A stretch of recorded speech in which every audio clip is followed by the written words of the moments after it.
Okay, so we're finishing up with the review sheet, and like I said, I did number 1 and 3 with you, and I'm going to do 5A, and the rest of that will be your homework. So here with 5A, they tell me that h of x is defined as f squared of x minus 3g of x squared. Find the derivative of h and evaluate it at 1. So the first thing we want to do is just find the derivative of h. But before I do that, I see that h is written in a manner I might want to rewrite to help myself. When you see a squared on a letter, that's telling you that whole function squared. So I can rewrite that as f of x in a big parentheses and the squared outside. Here, I can't do that because the squared's on x, the variable inside. So I'm not rewriting it. I'm going to keep this as 3g of x squared. Now, if you just had g of x, you could just take a derivative mark and say, okay, you did this. But because inside is complicated, and in this case, the outside is complicated, both are going to require the chain rule when I take the derivative. So h prime of x is equal to, now remember what the chain rule is.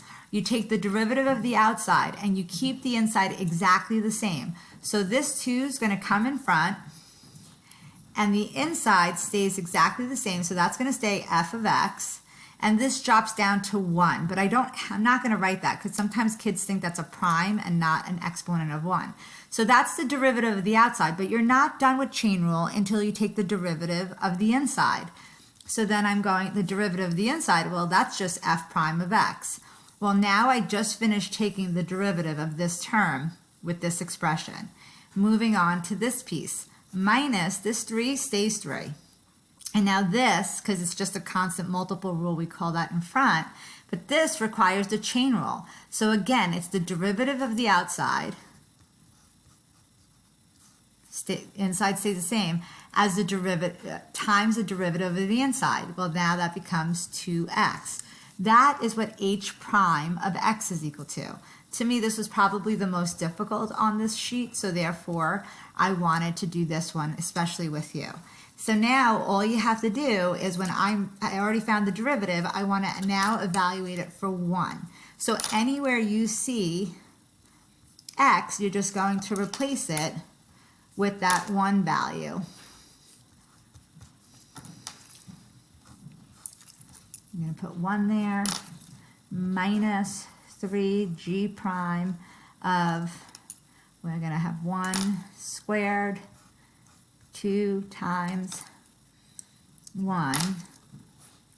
And here, I'm going to go ahead and use a table to evaluate. So f of 1 on my graph, on my table here, is just 1. So this is just 2 times 1. F prime of 1 is going to be 3. Minus 3, well, 1 squared is 1. And this, I have to figure out. So g prime of 1 is negative 1. And then 2 times 1 is just 2. And that whole thing is being multiplied or minus this whole piece. So then this becomes h prime of 1 is equal to 6 minus, and here you get a negative 6. So you're going to end up with 12 as your answer.